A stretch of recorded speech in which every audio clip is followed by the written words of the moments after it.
కథా స్రవంతి.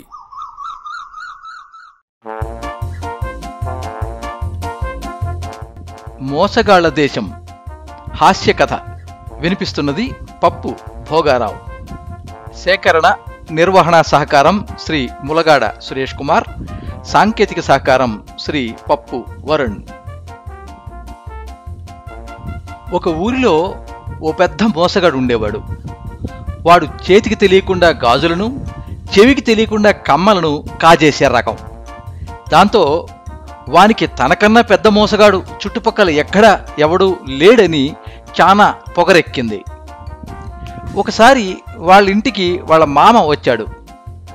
ఆయన రోజుకొక ఊరికి పోతా ఆ ఊరిలోని వింతలు విశేషాలు తెలుసుకుంటా, గుళ్ళు గోపురాలు చూసుకుంటా తిరుగుతూ ఉంటాడు. ఈ మోసగాడు ఆయనతో, మామా, నువ్వు తిరగని ఊరు లేదు, చూడని మనిషి లేడు, నీకు తెలియని వింత లేదు, కనపడని విశేషమూ లేదు అని అందరూ అంటా ఉంటారు కదా.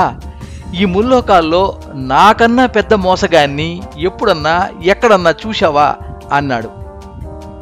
దానికి ఆయన నవ్వి, ఉరేయ్, తాడి తన్నేవాడు ఒకడుంటే వాడి తలను తన్నేవాడు ఇంకోడు ఉంటాడంటారు కదా పెద్దలు. ఇక్కడికి 100 మైళ్ళ దూరంలో ఒక ఊరుందిరా. అక్కడ ఒకరు కాదు, ఇద్దరు కాదు, వందల మంది మోసగాళ్లే. ఎవడు మంచోడో ఎవడు చెడ్డోడో, ఎవడు ఎప్పుడు ఎలా మోసం చేసిపోతాడో మనల్ని పుట్టించిన ఆ దేవుడు కూడా చెప్పలేడు. ఆ ఊరి గురించి ఆ చుట్టుపక్కలంతా కథలుగా చెప్పుకుంటా ఉంటారు అన్నాడు. దాంతో ఆ మోసగానికి ఎలాగైనా ఆ ఊరిని చూడాలని అనిపించింది. అది ఎక్కడుందో, ఎలా పోవాలో దారి కనుక్కున్నాడు. ఏమీ తెలియని అమాయకులను మోసం చేయడంలో గొప్ప ఏమీ లేదు. ఆ ఊరికి పోయి అక్కడున్న జనాలను మోసం చేసి చూపెడితే తన పేరు చుట్టుపక్కలంతా మారుమోగిపోతుందని అనుకున్నాడు. ఆ ఊరి వాళ్లకు ఈ మోసగాడు ఎవరు, ఎలా ఉంటాడో అస్సలు తెలియదు కదా. దాంతో జమీందారులాగా కొత్త పట్టుపంచ కట్టుకొని పట్టంగి వేసుకున్నాడు. మెడలో బాగా ఖరీదైన ధగధగలాడే పచ్చలహారం వేసుకున్నాడు. జేబులో ఎందుకైనా మంచిదని 100 బంగారు వరహాలు వేసుకున్నాడు. పెద్ద దొరలగా టిప్పు టాపుగా తయారై కాళ్లకు కిరుచొప్పులు వేసుకుని ఆ ఊరికి బయలుదేరాడు. తర్వాత రోజు పొద్దునకంతా ఆ ఊరు పొలిమేరలకు చేరుకున్నాడు. ఆ ఊరిలోకి పోతా ఉంటే తనలాగే ఇంకొకతను ఆ ఊరికి పోతా కనపడ్డాడు. ఎవరు నువ్వు, ఎందుకు పోతా ఉన్నావు అంటూ వారిని పలకరించాడు. దానికి వాడు చిరునవ్వు నవ్వి, నాకు చాలా రోజుల నుంచి ఓ మంచి మేలుజాతి గుర్రాన్ని కొనాలని ఆశ, కానీ చుట్టుపక్కల ఎక్కడడిగినా 100 వరహాలకు తక్కువ దొరకడం లేదు. అదే ఈ రోజైతే 50-60 వరహాలకే దొరుకుతాయని తెలిసి కొనడానికి పోతా ఉన్నా అన్నాడు. దానికి ఆ మోసగాడు చిరునవ్వు నవ్వి, 50 వరహాల గుర్రమా, అంత తక్కువకి ఎలా దొరుకుతుంది, ఇది నమ్మేలా లేదు అన్నాడు. దానికతను ఏమీ అనలేదు. ఈ ఊర్లో చాలా మంది మోసగాళ్లే. చుట్టుపక్కల ఊళ్ళలో తన మాయ మాటలతో ఎందరినో బురిడీ కొట్టించి ఎత్తుకొచ్చినవన్నీ ఇక్కడ తక్కువ ధరకు అమ్ముతూ ఉంటారు అన్నాడు. మోసగాడు పక్కపక్క నవ్వుతా, నువ్వు చాలా అమాయకులు లెక్కున్నావే, అందరినీ మోసం చేసేటోళ్ళు నిన్ను కూడా మోసం చేయొచ్చు కదా. మేలుజాతి గుర్రమని మాయ మాటలు చెప్పి ఏ పరికమాలిన గుర్రమో అంటకట్టొచ్చు కదా. తెలిసి ఎవడైనా నిప్పుల్లో చేయి పెడతాడా అన్నాడు. దానికి వాడు తలగొక్కుని, నువ్వు చెప్పింది నిజమే, ఆ గుర్రం మేలుజాతితో కాదో ఎలా కనుక్కోవడం, నాకు గుర్రాల గురించి పెద్దగా ఏమీ తెలియదు, నీకేమైనా తెలుసా అన్నాడు. దానికి ఆ మోసగాడు, ఈ ఊర్లో అడుగుపెట్టడం మంచి బోణి దొరికింది, మొదట వీణ్ణి మోసం చేయాలి అనుకున్నాడు. దాంతో వానికి గుర్రాల గురించి ఏమీ తెలియకపోయినా, అరే బలి అడిగావే, మాది ఒకప్పుడు పెద్ద జమీందారీ వంశం, నాకు తెలియని గుర్రం అంటూ ఏది లేదు, దాని కళ్ళు చూసి అది ఏ జాతితో ఇట్టే చెప్పేయగలను, అలాగే దాని వంటి రంగు చూసి గుణగణాలు పసికట్టగలను, చిన్నప్పటి నుంచి ఎన్ని గుర్రాలు చూశానో లెక్కే లేదు అంటూ కోతల మీద కోతలు కోశాడు. దాంతో వాడు ఆ మోసగాని చేతులు పట్టుకుని, అయ్యా, మీరు నాకు ఒక మంచి మేలుజాతి గుర్రాన్ని చూపియండి, మీరు చేసిన సాయం ఎప్పటికీ మర్చిపోను అన్నాడు. దానికి ఆ మోసగాడు కాసేపు ఆలోచించినట్టు నటించి, నీవంతగా అడుగుతా ఉంటే సాయం చేయాలనే ఉంది, కానీ నాకు ఊర్లో ఒకతను 10 బంగారు వరహాలు బాకీ ఉన్నాడు, చాలా రోజుల నుంచి తప్పించుకుని తిరుగుతా ఉన్నాడు. ఈరోజే ఈ ఊరికి వచ్చినట్టు తెలిసింది. వాడిని ఎలాగైనా సరే పట్టుకుని నా 10 వరహాలు ఇప్పించుకోవాలి. ఈసారి పట్టుకోకపోతే వాడు మరలా దొరకడు. ఆ వరహాలపై ఆశ వదులుకోవలసిందే అన్నాడు. దానికి వాడు, అయ్యా 10 వరహాలే కదా, వాడు పోతే పోనీయండి, ఆ 10 వరహాలేదో నేనే నీ చేతిలో పెడతా, ఈ ఒక్క సాయం చెయ్యండి అన్నాడు బతిమలాడుతా. అబ్బా పడిందిరా పిట్ట అని లోపల నవ్వుకుంటా, కానీ ఎలా నిన్ను నమ్మడం? నీకు మేలుజాతి కుర్రాన్ని చూపించాక నువ్వు వరహాలు ఇవ్వకుండా పోతే ఎలా? అసలే ఇక్కడ ఎవరిని నమ్మకూడదని అందరూ అంటా ఉంటారు అన్నాడు. దానికి వాడు, అయ్యా నా మాట అంటే మాటే, అంతగా అనుమానం ఉంటే ముందే తీసుకోండు అంటూ 10 వరహాలు తీసి వాని చేతిలో పెట్టాడు. ఆ మోసగాడు సంబరంగా వాటిని జేబులో వేసుకొని వానితో పాటు ఊర్లోకి అడుగుపెట్టాడు. వీధి తిరుగుతా ఉంటే ఒకచోట బజార్లో గుర్రాలు అమ్మడం కనిపించింది. ఆ మోసగాడు గుర్రాల గురించి ఏదో పెద్ద తెలిసినోని మాదిరి ఒక్కొక్క గుర్రాన్ని పట్టి చూసి ఏవేవో లెక్కలేసి చివరకు ఓ గుర్రాన్ని చూపించి, ఇదిగో ఇది తీసుకో, రంగుకు రంగు, వేగానికి వేగం, చాలా అరుదైన జాతి గుర్రం అంటూ కోతలు కోశాడు. దాంతో వాడు సంబరంగా ఓసారి ఆ గుర్రం ఎక్కి వీధి చివరి నుండి ఆ చివరకు నడుపుతా అన్నాడు. ఆ గుర్రాల వాడు సరేనని గుర్రాన్ని వానికిచ్చాడు. వాడు గుర్రం ఎక్కి ఏ పద అంటూ బయలుదేరాడు. అంతే, అలా బయలుదేరిన వాడు మరలా తిరిగి రాలేదు. 1 గంట, 2 గంటలు, 3 గంటలు ఎదురు చూసినా అజా లేదు.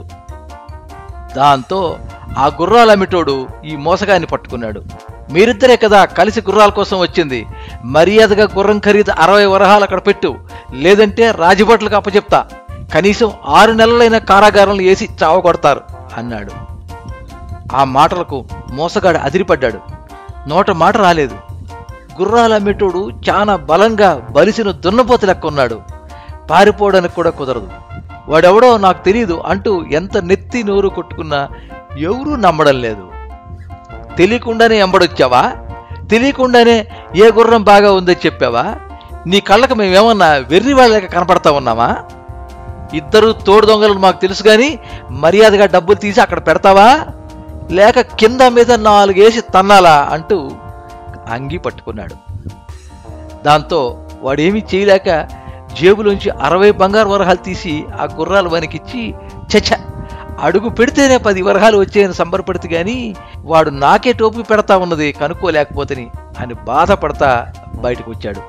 ఇదంతా దూరం నుంచి చూసిన ఒక ముసలాయన దగ్గరకు వచ్చి, ఎవరినా అయినా నువ్వు, నీది ఊరు కాదనుకుంటానే అన్నాడు. దానికి వాడు, అవును, అది ఎలా కనుక్కున్నావు తాత అన్నాడు. దానికి ఆ ముసలాయన పెద్దగా నవ్వి, నువ్వు ఇంత సులభంగా మోసపోయేవంటేనే తెలిసిపోతుంది నీది ఈ ఊరు కాదని. అయినా జేబులో వరహాలు గల్లుమని మోగుతా ఉంటే ఎవరికైనా కాజేయాలనిపించదా? దానికి తోడు ఈ ఊర్లో వీధికో జేబు దొంగ ఉన్నాడు. కన్ను మూసి తెరిచేలోగా కాసులు కనపడకుండా మాయమైపోతాయి. ఉండు 1 నిమిషం అంటూ తన జేబులోంచి ఒక చిన్న వరహాలు వేసుకునే ఎర్ర రంగు సంచి తీసి, ఇదిగో ఇది తీసుకో, నీ వరహాలన్నీ ఇందులో వేసుకొని గట్టిగా మూటగట్టి ఎవరో కొట్టేయకుండా లోపల జేబులో పెట్టుకో. అచ్చం నా మనవల లెక్కనే అమాయకంగా ఉన్నావు, అందుకే చెబుతా ఉన్నా అన్నాడు. ఆ మోసగాడు తన వరహాలని ఒకసారి లెక్క పెట్టుకుని వాటిని సంచిలో వేసుకుని లోపలి జేబులో దాచిపెట్టుకున్నాడు. పొద్దున్నుంచి ఏమీ తినకపోవడంతో బాగా ఆకలి అవుతుంది. అక్కడ ఓ పెద్ద పలహారశాల కనపడింది. లోపలికి పోయి కూర్చొని ఉగ్గాని బజ్జీ తీసుకుని రమ్మని చెప్పాడు. అక్కడ చాలా మంది ఉన్నారు. నచ్చినవి తెప్పించుకుని సంబరంగా మాట్లాడుకుంటూ తింటా ఉన్నారు.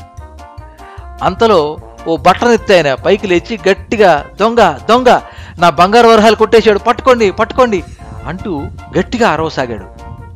అందరూ ఉలిక్కిపడి వాని వంకే చూడసాగారు. ఆ అరుపులు విని బయటపోతామన్న రాజభట్లు లోపలికి వచ్చారు. బట్టనెత్తాయన రాజభట్లను చూసి, అయ్యా లోపలికి వచ్చేటప్పుడు మూట ఈ జేబులోనే ఉంది, ఇప్పుడే అలా తింటా ఉన్నానో లేదో మాయమైంది, ఇక్కడే ఎవరో కొట్టేశారు అన్నాడు.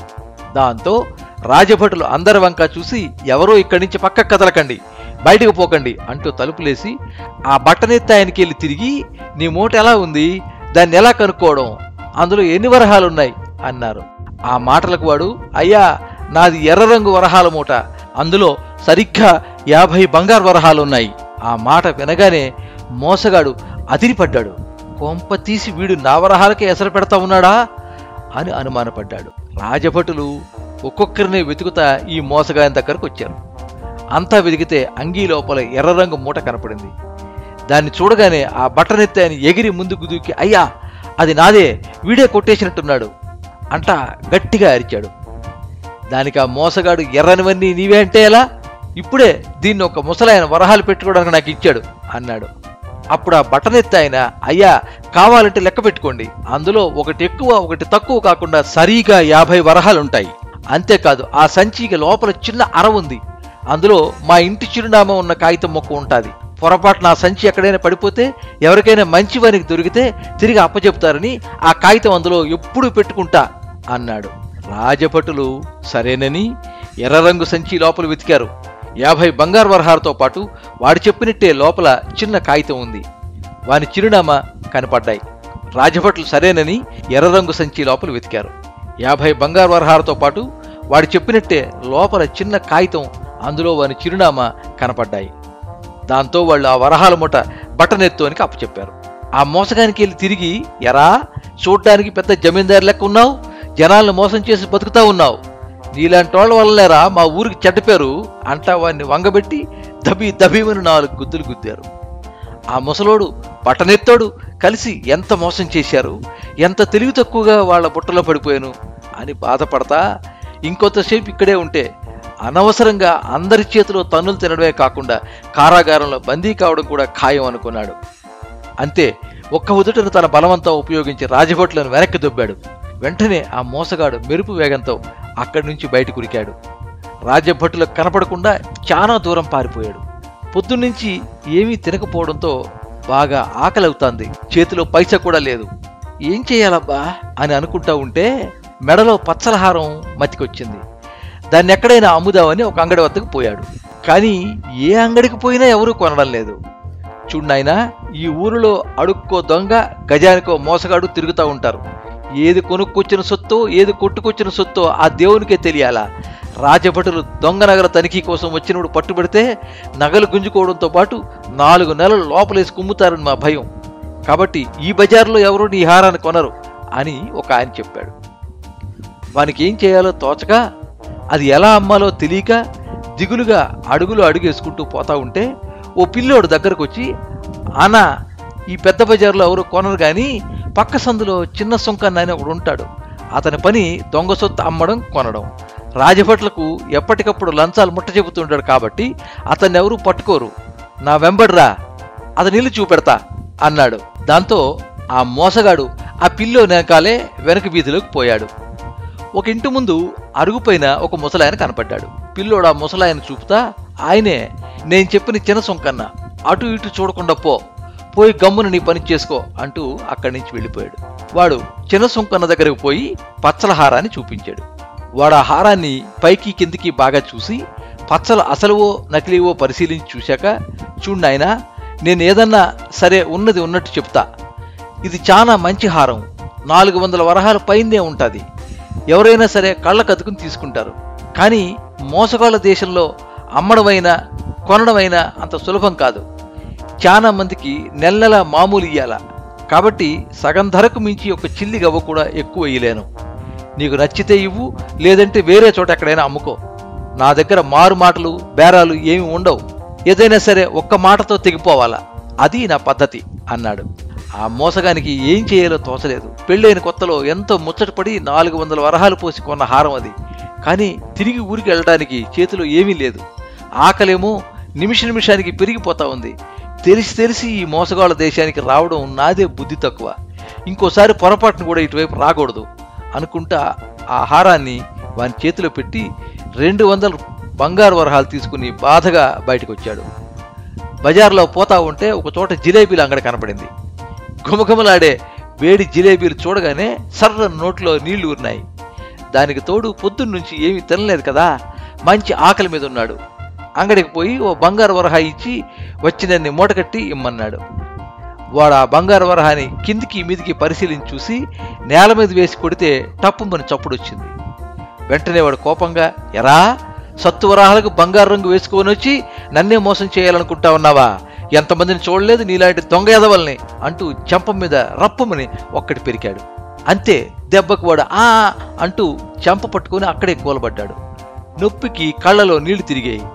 అంగడాయన చేతిలోని వరహాను వారి మొహం మీదకి విసిరి కొడతా, ఇంకోసారి వీధిలో కనపడినావనుకో కాళ్ళు చేతులు విరగొట్టి కళ్ళలో కారం పొడి జల్లుతా చూడు, ఏమనుకుంటా ఉన్నావా అన్నాడు. దాంతో వాడు వెంటనే తనని మోసం చేసిన చిన్న సొంకన్నని పట్టుకోవడానికి వేగంగా ఉరుక్కుంటా వాళ్ళ ఇంటి దగ్గరకు పోయాడు. అరుగు మీద ఎవరూ లేరు, తలుపులు మూసి ఉన్నాయి. కోపంగా పోయి తలుపులు దబీదబీమని గుద్దాడు. ఒక ఆడామె తలుపు తెరిచింది. ఎవరు నాయనా నువ్వు, ఎందుకలా అంత గట్టిగా తలుపులు పగిలిపోయేలా కొడతా ఉన్నావు, కొంచెమన్నా తెలివి ఉందని నీకు అని అరిచింది. దానికి వాడు, ఇంతసేపు ఈ అరుగు మీద చిన్న సొంకన్న అని ఒకడు అంగడి పెట్టుకుని ఉండేనే, ఆయన ఎక్కడ ఉన్నాడు? దానికి ఆమె, అంగడా ఈ అరుగు మీదన అటువంటిది ఏమి లేదే, ఈరోజు పొద్దున ఎవరో ఒక ఆయన ఒక పిల్లోడు ఇక్కడికి వచ్చి, అమ్మ మాది పక్కూరు, చాలా దూరం నుంచి నడిచి నడిచి కాళ్ళు నొప్పి పెడతా ఉన్నాయి, కాసేపు అరుగు మీద కూర్చొని పోతామంటే సరే అన్న, అంతే అనింది. దానికి వాడు, ఓరు దేవుడో, ఈ ఊర్లో సన్న పిల్లోని దగ్గర నుంచి పండు ముసలోళ్ళ వరకు అందరూ మోసగాళ్లే, ఇంతమందిని మోసం చేసిన నన్నే ఇలా దెబ్బ మీద దెబ్బ కొడతా ఉన్నారంటే వీళ్ళు మామూలు వాళ్ళు కాదు అనుకుంటా అక్కడి నుండి వచ్చేశాడు. చీకటి పడతా ఉంది. ఆ మోసగాడు నీరసంగా అడుగులో అడుగు వేసుకుంటా నడవసాగాడు. ఆకలితో కళ్ళు తిరగతా ఉన్నాయి. నడవలేకపోతా ఉన్నాడు. దారిలో ఓ పెద్ద గుడి కనపడింది. నెమ్మదిగా అక్కడికి చేరి ఒక మూల నీరసంగా కూలబడ్డాడు. అది చూసిన ఓ బిచ్చగాడు దగ్గరికి వచ్చి, ఏంది త్వర ఇది, చూడ్డానికి గొప్పింటి బిడ్డలా ఉన్నావు, ఏమైంది, ఇక్కడ కూర్చొనున్నావు అన్నాడు. దానికి ఆ మోసగాడు కళ్ళ నీళ్లతో, ఈ ఊర్లో అడుగడుగున దొంగలే నిండా ముంచేసినారు, పొద్దున్నుంచి ఏమీ తినక కళ్ళు తిరగతా ఉన్నాయి, ఏమైనా కొంచెం ఉంటే పెట్టు అని దీనంగా అడిగాడు. దానికి ఆ బిచ్చగాడు, ఒక్క నిమిషం ఓపిక పట్టుతారా, గుడిలో అందరికీ రవ్వ కేసరి పెడతా ఉన్నారు, కళ్ళు మూసి తెరిచేలోగా అది తీసుకొని నీ ముందుంటా చూడు అంటూ లోపలికి ఉరుక్కుంటా పోయి ఓ గిన్నె నిండా తీయని రవ్వ కేసరి తెచ్చి వాని ముందు పెట్టాడు. దాన్ని చూడగానే ఆనందంతో వాడి మొహం వెలిగిపోయింది. పెరా పెరా దాన్ని కడుపు నిండా తిన్నాడు. అంతే, అది తిన్న కాసేపటికి వానికి నిద్ర ముంచుకొచ్చింది. బిచ్చగాడు అందులో మొత్తం మంది కలపడంతో మబ్బెక్కి ఎక్కడవాడక్కడ అలాగే కింద పడిపోయాడు. అలాగే పడి నిద్రపోయాడు. తర్వాత రోజు పొద్దున్నే ఎవరో, ఏయ్ లేయ్ లేయ్ పద ఇక్కడి నుంచి అని గట్టిగా కేకలు పెడతా ఉంటే అదిరిపడి లేచాడు. ఇంకేముంది, ఒంటి మీద చిరిగిన పాత తువ్వాలు తప్ప ఏమీ లేవు. పట్టంగి, పట్టుపంచ, కిర్రు చెప్పులు అన్నీ బిచ్చగానితో పాటు మాయమైపోయినాయి. నిజమే, ఏమో అనుకుంటే గాని తాడి తన్నేవాడు ఒకడు ఉంటే వాడి తలం తన్నేవాడు ఇంకోడు ఉంటాడు అని ఆ రోజు మామ చెప్పింది నిజమే. నేనే పెద్ద మోసగాన్నని, నాకెదురు ఊరు లేరని ఇన్ని రోజులు ఎగిరెగిరి పడినా, కానీ ఈ ఊరిలో అందరూ నాకన్నా మోసగాళ్లే. అది కూడా అలాంటి మోసగాళ్ళు కాదు, మోసగాళ్లకు మోసగాళ్ళు అనుకుంటా సిగ్గుతో ఆ చినిగిన తువ్వాలను కూడా ఎవరైనా ఎత్తుకుపోతారేమో అనే భయంతో దాన్ని గట్టిగా పట్టుకుని ఇంటి దారి పట్టాడు. మీరింతవరకు మోసగాళ్ల దేశం కథ విన్నారు. సేకరణ శ్రీ ములగాడ సురేష్ కుమార్, వినిపించిన వారు పప్పు భోగారావు. ఈ కథ మీద మీ అమూల్యమైన అభిప్రాయాన్ని కింద కామెంట్ బాక్స్లో రాయండి. ఈ వీడియోని లైక్ చేయండి, మీ మిత్రులందరికీ షేర్ చేయండి. ఇలాంటి మరిన్ని మంచి కథలు వినిపించడానికి ఈ ఛానల్ని సబ్స్క్రైబ్ చేసుకోండి. పక్కనే ఉండే బెల్ ఐకాన్ని క్లిక్ చేస్తే ఇలా అప్లోడ్ చేసే వీడియోల వివరాలన్నీ కూడా మీకు ఎప్పటికప్పుడు నోటిఫికేషన్ ద్వారా తెలుస్తాయి.